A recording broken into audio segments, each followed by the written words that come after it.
Hola a todos y bienvenidos a Educación Financiera, análisis técnico al alcance de todos. Esta semana hemos hecho unos vídeos dedicados al Banco Central Europeo y al posible impacto en los mercados. Vamos a hacer un último vídeo dedicado a esto, pero desde la perspectiva del medio y largo plazo, para ver cómo realmente impacta bastante menos de lo que nosotros pensamos.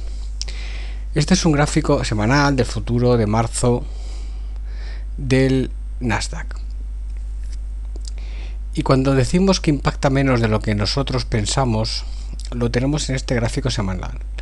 Vemos como el mercado hizo un mínimo hace exactamente 5 semanas y desde entonces tenemos una tendencia alcista de libro. Y cuando decimos de libro es que los mínimos y los máximos semanales son crecientes y son velas verdes alcistas sin ningún tipo de problema. Luego, todo lo que se desarrolla dentro de los mercados, el ruido mediático, queda absorbido por lo que es la tendencia semanal y la tendencia de medio y largo plazo y el martillo pilón. Aquí en este gráfico vemos cómo aquí tenemos una zona de techo de mercado donde los máximos y mínimos semanales son al menos laterales, con lo cual no son crecientes. Aquí tenemos una zona decreciente y aquí tenemos una zona lateral. Pero lo que es el tramo principal, que es este, vemos cómo el mercado se desarrolla como 1, 2, 3, 4, 5, 6 semanas, sube y sube sin ningún tipo de control, es decir, sin ningún tipo de pensamiento hacia el lado bajista. Luego, cuando nosotros buscamos posiciones cortas dentro de un contexto semanal alcista, lo normal es que el martillo pilón de la tendencia se nos lleve por delante. Y esto es uno de los problemas principales de los intervinientes en los mercados, que intentan anticiparse a los giros, otra vez el concepto de anticipación, antes de que se produzcan. Entonces aquí lo que tenemos que pensar es que para que se produzca un giro tiene que perderse la tendencia en gráfico semanal. Podemos analizar en el contexto cuáles pueden ser los objetivos, pero tomar posiciones o tomar muchas posiciones en esas zonas objetivos puede ser bastante contraproducente. Ya lo hemos hecho otras veces. Aquí si vemos el gráfico que vemos aquí, es un gráfico es un gráfico semanal. En el Fibonacci que va desde el final del movimiento, vamos a borrarlo,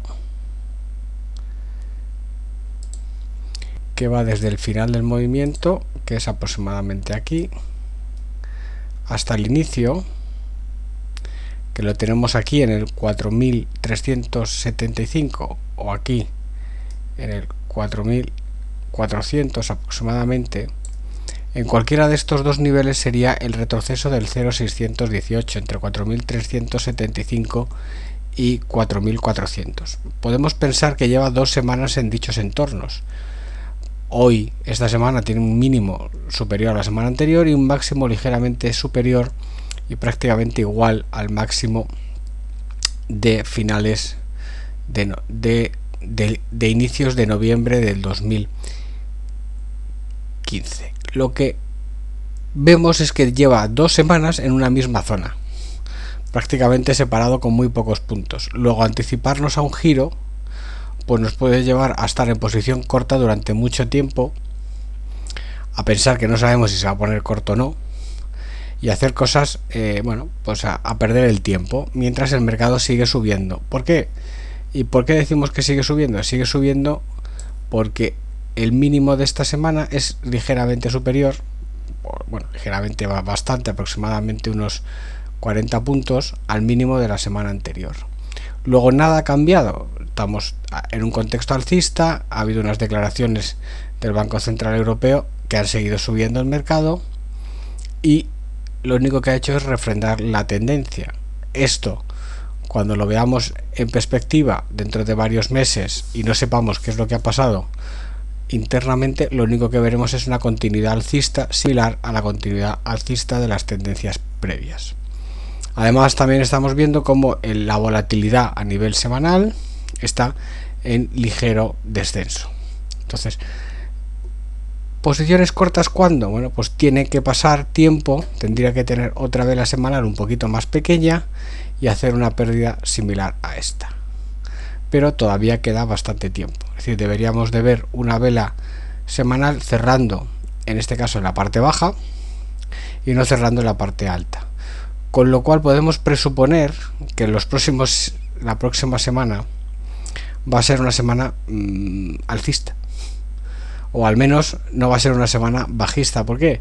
Porque el máximo que tenemos esta semana y la vela que tenemos esta semana es superior a la vela anterior. Y aunque estemos en zona de techo, como estamos, todavía no ha habido ningún tipo de figura. Es decir, podemos seguir otra semana subiendo, podemos seguir subiendo varias semanas porque el tiempo no lo controlamos.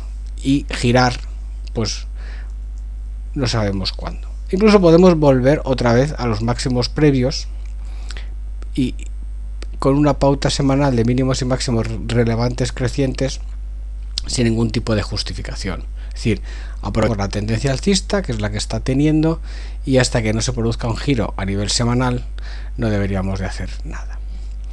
Y hasta aquí este vídeo dedicado al Nasdaq y a la tendencia semanal y a ver donde hemos visto cómo absorbe el movimiento producido por las declaraciones de los bancos centrales en la propia tendencia alcista, con lo cual lo que vemos es que no ha contribuido en nada a la misma, sino que simplemente se está desarrollando tal y como viene desarrollándose desde las últimas semanas.